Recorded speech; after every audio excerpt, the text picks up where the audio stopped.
Com a vitória de Donald Trump nas eleições presidenciais dos Estados Unidos, fica a porta aberta para a implementação do Projeto 2025, e com ele a adoção de iniciativas que pavimentam o caminho para a imposição de leis dominicais, que mais cedo ou mais tarde tornarão obrigatório o descanso do país aos domingos. A promulgação destas leis fica facilitada, pois o Partido Republicano terá maioria na Câmara dos Representantes, no Senado, bem como na Suprema Corte. Porque agora a gente vai falar exatamente sobre essa hegemonia de Donald Trump nos Estados Unidos e os riscos que ela pode representar para os Estados Unidos e também para o mundo. As eleições desta terça-feira devem gerar concentração de poder que há décadas não acontece nos Estados Unidos. O Partido Republicano deve ficar com a presidência, a maioria no Senado, na Câmara e uma sólida maioria também na Suprema Corte. Isso não ocorria desde o final dos anos 60. Essa supermaioria, esse superpoder pode permitir aos republicanos realizar amplas reformas conservadoras no país e o plano é exatamente esse. No Senado dos Estados Unidos, os republicanos terão maioria de no mínimo 2 cadeiras, mas que pode ainda aumentar até 4 à medida que a apuração for avançando.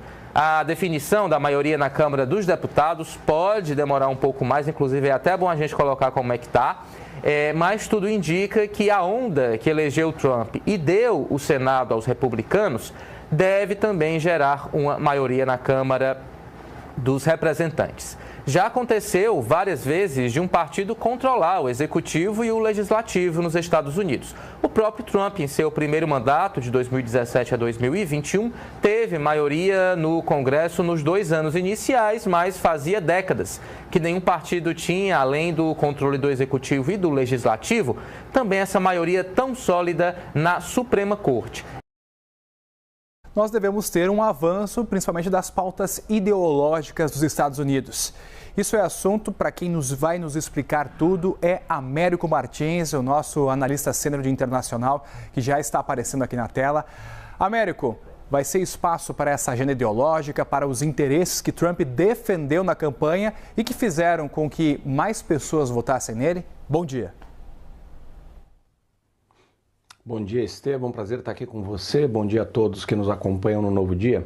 Estevão, sem dúvida nenhuma, o presidente Donald Trump vai ter um caminho muito mais aberto para implementar mudanças que podem ser bastante profundas na sociedade americana, especialmente se, como tudo indica, o Partido Republicano também tiver o controle da Casa dos Representantes, a Câmara dos Deputados, vamos chamar assim, a Casa Baixa no Congresso lá nos Estados Unidos, porque ele já vai ter o controle no Senado, teve maioria do voto popular, portanto tem um mandato popular forte e também tem uma ajuda na Suprema Corte, que hoje é muito conservadora. 6 dos 9 juízes são conservadores. Então, esse espaço está muito aberto para o Trump fazer mudanças que seriam profundas. Então, a gente possivelmente vai ver transformações que a gente não via na sociedade americana há muito tempo.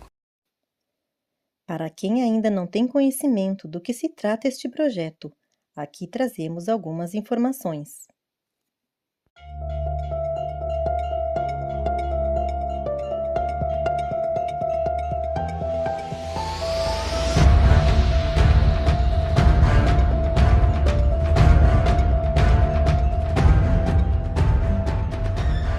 Você já ouviu falar no Projeto 2025? Caso não tenha, ele é um projeto elaborado para ser implementado em 2025. Os criadores deste documento são os nacionalistas cristãos. Ele inclui, entre outras coisas, políticas de treinamentos e a implementação de leis dominicais. O projeto vem como resposta direta ao avanço de uma esquerda cada vez mais radicalizada. E, ironicamente, os autores do Projeto 2025 estão criando como resposta políticas muito mais radicais. O site do Projeto 2025 contém esta declaração, abre aspas, as ações dos políticos liberais em Washington criaram uma necessidade desesperada e uma oportunidade única para os conservadores começarem a desfazer os danos que a esquerda causou e a construir um país melhor para todos os americanos em 2025. Não basta que os conservadores ganhem as eleições. Se quisermos resgatar o país das garras da esquerda radical, precisamos tanto de uma agenda governamental como das pessoas certas, prontas para levar a cabo esta agenda no primeiro dia da próxima administração conservadora. Não basta que os conservadores ganhem as eleições. Se quisermos resgatar o país das garras da esquerda radical, precisamos tanto de uma agenda governamental como das pessoas certas, prontas para levar a cabo esta agenda no primeiro dia da próxima administração conservadora. Este movimento envolve organizações que se autodenominam patriotas cristãos pós-liberais ou conservadores do bem comum.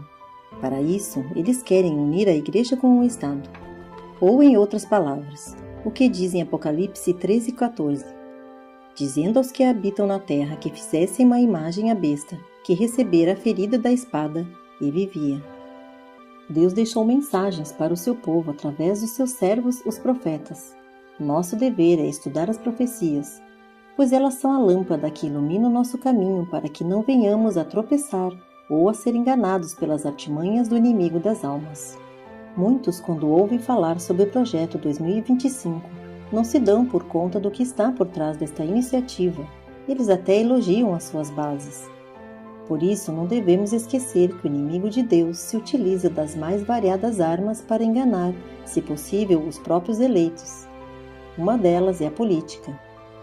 Muitos cristãos que se envolvem em política defendem apaixonadamente a moral, o conservadorismo, mas quando estes valores são misturados com a política, eles se tornam a isca perfeita para desviar muitos dos nossos irmãos.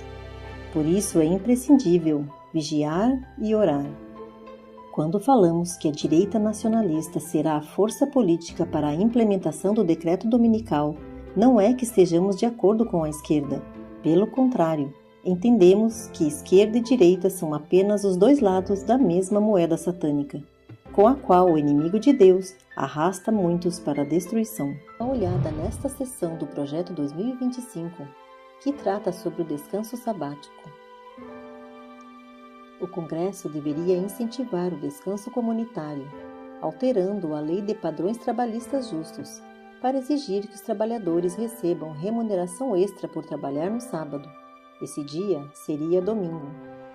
Pretendem implementar o domingo como dia de descanso para toda a comunidade, com o objetivo de que todos sejam incentivados a realizar atividades religiosas neste dia. Como sabemos, a história se repete. Foi o mesmo que aconteceu no passado. Vejamos esta citação do Grande Conflito, página 53. Na primeira parte do século IV, o imperador Constantino promulgou um decreto fazendo do domingo uma festividade pública em todo o Império Romano. Aqui podemos ver que uma autoridade política decretou o domingo como festividade pública. O texto continua. Celebravam-se de tempos em tempos vastos concílios aos quais do mundo todo concorriam os dignatários da Igreja. Em quase todos os concílios, o sábado que Deus havia instituído era rebaixado um pouco mais, enquanto o domingo era em idêntica proporção exaltado. Destarte, a festividade pagã veio finalmente a ser honrada como instituição divina, ao mesmo tempo em que se declarava ser o sábado bíblico relíquia do judaísmo, amaldiçoando seus observadores. O esquecimento do sábado e a exaltação do domingo não ocorreu de forma instantânea. Foi um processo gradual, até o sábado ser considerado uma maldição. Tudo começou de uma maneira louvável, inocente, mas é bom lembrar que no passado já ocorreu a mesma coisa. Aquilo que começou de uma forma inocente se tornou uma obrigação, o que conduziu e conduzirá a penas e perseguição. Como sabemos, a adoção destas leis nos Estados Unidos será o primeiro passo para que medidas similares se adotem nos demais países do mundo, para que assim se cumpra a profecia de Apocalipse 13. Como puderam verificar, as profecias estão se cumprindo. O dia de nossa redenção está próximo.